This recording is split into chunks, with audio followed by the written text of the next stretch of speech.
The Last Ride by Klaus Nether. Read by the author. A growling black car was awaiting her last passenger. A 19-year-old boy approached with a backpack in his hand. The driver's head appeared from the shadows and contorted towards the boy with an unspoken question. "These are just some courses I take," hesitated the boy. "You don't need them," replied the driver. The boy calmly sat his backpack in the snow and climbed into the car. "Mr. Andrew?" the driver asked. "Yes," answered the student. The driver swallowed a list of names and returned with a grin towards his passengers. "Gentlemen, none of us will get out alive, so enjoy this last ride." The motor's timbre was throbbing in their chest like a second heart when the car started on its way with a clatter of smoke. "Mr. Andrew, these are Mr. George and Mr. Stephen," explained the driver. George, a hesitant young man, almost trembling, gave him a wave. Stephen, a lot calmer, sat glued to the glass of the door and ignored him. "And you? Who are you?" asked the student towards the driver. "Who am I? See those people on the sidewalk? The ones dragging their feet in the snow. Walking corpses. They don't exist right now. They inhabit those bodies at work and disappear as soon as they set foot on the street. I'm not one of them. I live on the street, with the creatures of the yellow neon lights, the addicts, the prostitutes, and the perverts."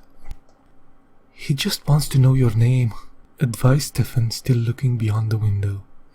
"I'm tonight's grave digger," continued cheerfully the driver. "Any chance we'll survive?" asked George. "Only if you plan on being a half-roasted vegetable. Don't worry, I took care that wouldn't happen." The driver tapped on the ripped plastic from the middle of the steering wheel. All the car's airbags had been torn out. "And I have a few other surprises here.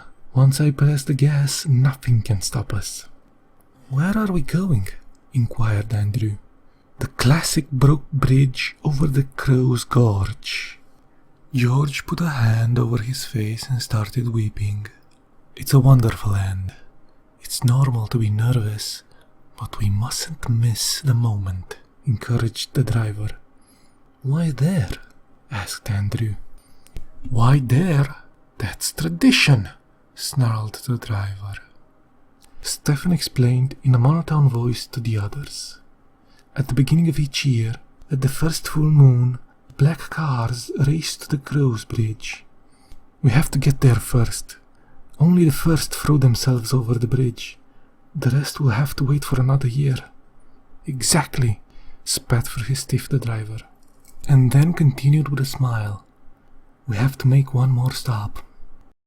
The car pulled over at a street corner, and 3 paid girls climbed on the passengers' laps. "I was thinking you would like one last hump before we go over the bump, but we have to do it on the run. We can't delay." "I don't," opposed George. "Shut up and stick some wood in the stove, man. It will warm you up." After several minutes of rubbing, one of the dames with pale eyes spoke out. "This boy is done. Maybe I can do you next. I took care of this earlier, but we can enjoy our time while the others finish." And the driver grabbed the blonde's hair and directed her between his legs. In front of the Suicide Squad, a second black car was running in the same direction. The driver pulled beside them. 3 men trampled towards the Crow's Bridge in an old blackie. "They're the competition," reckoned the driver. He pulled the wheel, throwing the 2 cars in a melee. The raw metal contorted in shock, losing some of its painted skin. The cars beat each other, and the rival car was thrown off-road into a pillar. The driver smiled towards the boys and came out of the car waving a tire iron like a paper fan. Andrew followed him. The opposite car was now embracing a concrete pole. "Are they like us?" asked Andrew. "No, not like us. Just some amateurs." The pilot for the rival car was passed out in the airbag cushion, and the driver used the tire iron to open the door and drag him out. Maybe next year take the fucking airbags out. What about the others in the car? Interrupted Andrew.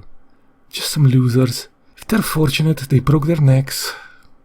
The car continued its ride furiously, spewing black smoke from behind. You're losing oil. You'll blow the engine, noted Stefan. The driver whispered, almost to himself. It's also her last ride. It's okay. And then continued. Gentlemen, I hope you wrote your last words. Andrew was the only one who didn't answer. The driver rummaged through his pockets, took out half a pencil, paper, and a condom. Write it down, put it in the condom and swallow it. The heat in this car will reach 1300 degrees, but with a bit of luck they'll find your note in the autopsy. I don't know what I'm doing here. I want to smoke a cigarette. Do you have a cigarette? Murmured George. What do you mean you don't know? You're seeking death. You want to kill yourself, mocked Stefan. I'll give you one, volunteered Andrew with a pack of cigarettes in his hand. The driver lifted his head from the road. Not a good idea. I don't know if you noticed, but it smells like gasoline. I crammed the bottles of gasoline in the car doors, and I think our last crash broke some of them. Please, let me go out. I'll have a smoke and then we can go, begged George. It's too late. We're almost there, said the driver while steam was coming out of the engine. The car was racing down the street like a flaming comet, leaving a trail of white-blue smoke behind. I don't care what your reasons are. Tired of cold showers in the morning, bad coffee at work. Maybe sniffing glue doesn't inspire you anymore. It doesn't matter. We're already dead. There's the bridge. The car rolled gently to the edge of the bridge like a wounded animal. Stefan spoke to the driver. Let him go. In the news, all these suicide cars have only 3 bodies in them. Where 4? The driver opened his door, pressed the gas pedal to the floor and countered. No, you're only 3. And saying this, the driver jumped out of the car as it jettisoned off the bridge. If you enjoyed this story and would like to read more, please visit Nethertales.com. Details in the description. Thank you for listening.